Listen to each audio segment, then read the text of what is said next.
Hey everybody, Sugarcat here. In this video, disclaimer alert, is going to be a bit of a downer. I'm not even really sure how to go through with this video, but I've always felt that you guys were kind of like my my psychiatrist in a way, or people that I can talk to about my feelings and how things are going. And I figured with the way things are in the world right now that this is a great time to do this. You're going to have to excuse me, by the way. It is the opportune time of 4:30 in the morning again at work. A couple days ago on Reddit, I was reading about someone that had committed suicide in our city, which is not that uncommon. I mean, it's terrible. But this one was a little bit more of a big deal because of where it happened and how it happened. And I just found out from my mom tonight that it was my third cousin that it happened to. And I mean, I didn't know him personally. I didn't even know his name until tonight. But as this night's gone on, I just kind of got thinking, and it's kind of hitting me harder than I thought it would. I mean, a third cousin's pretty distant. I mean, like, he's my mother's father's brother's daughter's son.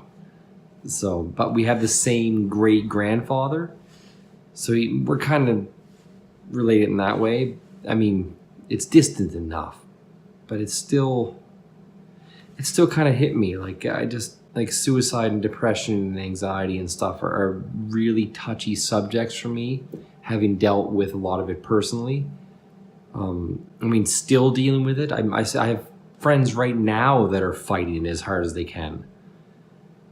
So it's kind of touchy. And I just wanted you guys to all know, and just to touch base and let you know that at least one person on this earth thinks about you and cares about you and loves you. And even if I don't know you, I do think about every single one of you every day. And then I want you to know that you're not alone, and that people have gone through some pretty terrible things in their life and have experienced things that they thought there was no other way out. And they have come through the other side, and there is another side.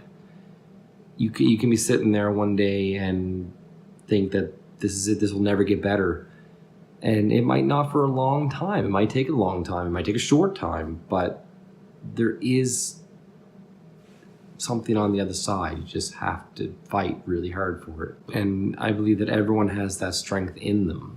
It's just, you got to find it. So I'm begging all of you, if you're feeling any of these feelings, talk to anyone. If you don't have anyone, talk to anyone. Like, sometimes you don't even need an answer. Just message someone. Just get it off your chest to how you're feeling. Sometimes that helps. There are definitely multiple phone lines in this city. I'm sure that in your city as well, there are 24-hour lines that you can call, that you can get help immediately sometimes. There's always a better way. And I want you to know that you're thought of. I also wanted to thank you guys for being there for me. Especially with the way the world is today. I mean, I won't go into too much detail, but he had certain things in his life that weren't accepted by society as a whole sometimes. He was a little bit different than everybody else. Like, I mean, who isn't? But I hope that his reasoning behind what he did wasn't because he didn't feel accepted, or that he didn't feel like society wanted him to be a part of it, or that nobody wanted him to be around, or because he wasn't normal. I don't want to think that we've come to that as a society. And I'm mad at him for so many reasons. I don't know how I'm mad at someone I don't even know. I'm mad because I never got to know him. I feel that if I knew him, maybe we could have talked. Maybe he would have reached out to me. Like, maybe he would have watched my channel and realized that I've experienced things like this. It's just unfortunate. It's just unfortunate that I never knew. The first time tonight I looked him up on social media, I didn't even know he existed, and he seemed like a fun guy. Like, it seemed like we had a lot in common. We could have actually talked about a lot of things. So I implore you, if you have family members, talk to them. It doesn't matter about what. Because people can seem the happiest on the outside, but not be happy on the inside. It's important to let people know that you love them every single day. So I'll leave that here for now. And I want to let you guys all know that I love all of you, even though we've never met. I appreciate every single one of you, and I hope that you're doing well, and I hope that you have a great night. And I will see all of you very soon.